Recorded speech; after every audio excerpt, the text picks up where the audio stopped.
Every 10 years, a new Fantastic Four emerges, like comic book movie cicadas. But is this version fantastic or fanforstic? I'll tell you right now.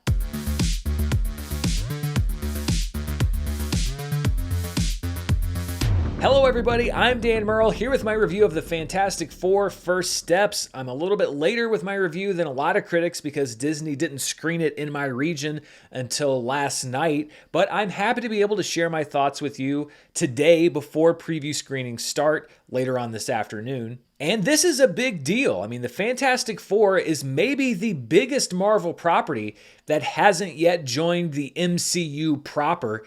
And I think that it was a good call not to jam this team into the Marvel Universe as we know it. Instead, First Steps takes place on Earth 828, a retro-futurist version of the world we know, where the Fantastic Four are already established as the world's premier, and it seems only, superhero team. First Steps is from director Matt Shakman, who also directed all 9 episodes of WandaVision, with a script from Foundation creator Josh Friedman, Thunderbolts writer Eric Pearson, and less seasoned screenwriters Jeff Kaplan and Ian Springer. And it must have felt like a daunting task to bring Marvel's first family directly into the MCU, but I guess really not that daunting if the goal is to just make this a better movie than 2015's Fantastic Four, because this movie exists, which gets you halfway there already. Pedro Pascal, who's contractually obligated to play the lead in 2 films per month this summer, is Reed Richards, the brilliant but somewhat troubled, stretchy genius behind the Fantastic Four's technology. Vanessa Kirby is Reed's wife, Sue Storm, who can turn invisible and finds out in the movie's opening scene that she's pregnant. Joseph Quinn is Sue's brother, Johnny, who can flame on whatever he wants and has the cockiness to prove it. And Eben Moss Backrack is Ben Grimm, an interstellar pilot turned rock man who is, in many ways, the heart of the team. In other words, this version of the Fantastic Four is the Fantastic Four as comic fans know them. Now, I'm loath to once again touch the live wire that was my reaction to Superman, but I think that movie and this movie do share a lot of things in common, and I think this movie gets some of them just a little bit more right. First of all, both films pick up after the heroes have already been established. This is not an origin story, but unlike Superman, I do think that this movie does a good job of establishing the background of this version of the team and the dynamics between these versions of the characters before we jump into the story. Yes, we all know the origins of the Marvel Comics team, but this movie does a good job of introducing us to this MCU iteration early on. One thing I think both films do, though, is to get the spirit of the characters right. The opening 10 minutes of the First Steps are like a love letter to the Fantastic Four comics of the 60s, with images and references that longtime fans will definitely pick up on. But the movie doesn't coast on that goodwill. The emotional stakes are established early, and for a movie where the world is at stake, First Steps is a surprisingly intimate movie, focusing almost exclusively on the 4 main characters. The world is endangered by Galactus, one of the most iconic Marvel villains ever, last seen in 2007's Fantastic Four: Rise of the Silver Surfer as, naturally, a big dust cloud.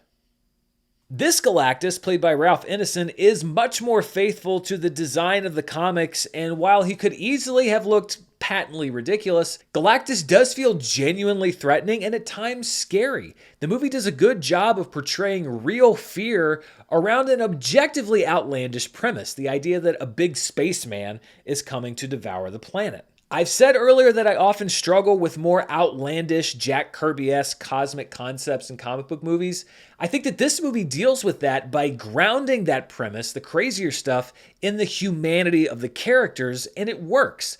The film also very nicely and explicitly pays tribute to Jack Kirby, which I loved given that Stan Lee has already been given so much love and credit in the MCU. The Fantastic Four First Steps, and I mean this as a compliment, feels like a sequel to a movie that already happened. The world and the characters feel lived in, and I didn't feel as if I was missing critical background about their relationships to each other as I did with, the other movie. A lot of that credit also goes to the actors. I enjoyed all of their performances and I thought that they bounced well off of each other.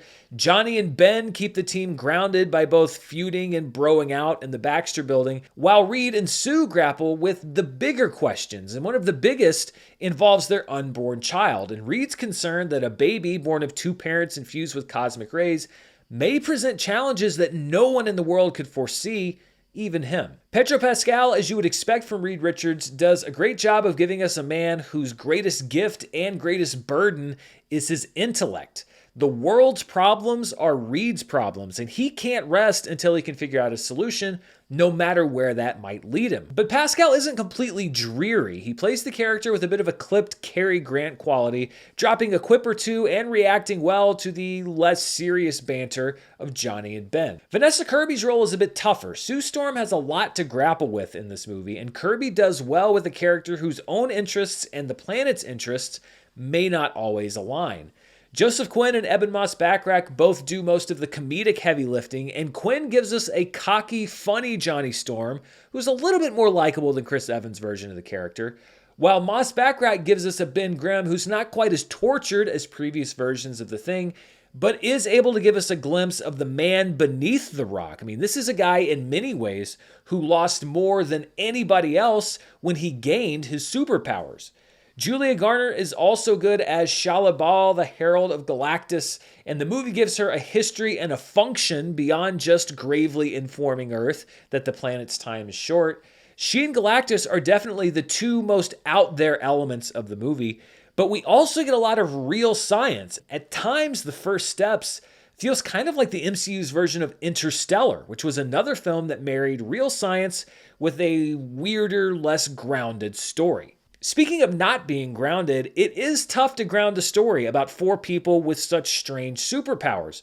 Reed Richards, or Mr. Fantastic in particular, is a tough task when it comes to showing him on screen. I mean, how do you sell a guy who can stretch like taffy and not have it look completely ridiculous? Some movies have failed at that task, but I think this movie cracked it largely because the aesthetic of the whole world in this film is a bit cartoonish, and everything else is dealt with so matter-of-factly that you just kind of accept it. The behind-the-scenes team also deserves a lot of credit, including composer Michael Giacchino, who delivers a solid score as always.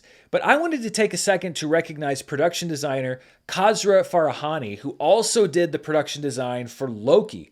Farahani takes that retro feel that you might remember from the TVA in Loki and builds an entire world out of it, which makes The First Steps feel like something completely different from the rest of the MCU. This Earth feels both familiar and alien, similar to what Pixar did with The Incredibles, and I loved Farahani's work. I hope it is recognized by some of the major awards bodies at the end of the year. After several years of up and down releases, I think the MCU has delivered two solid entries in a row with Thunderbolts and The First Steps. I enjoyed Thunderbolts, but I like this film more. I'd say it's easily in the top tier of the MCU's post-Endgame output, and it's a solid start for this new phase of the Marvel Cinematic Universe.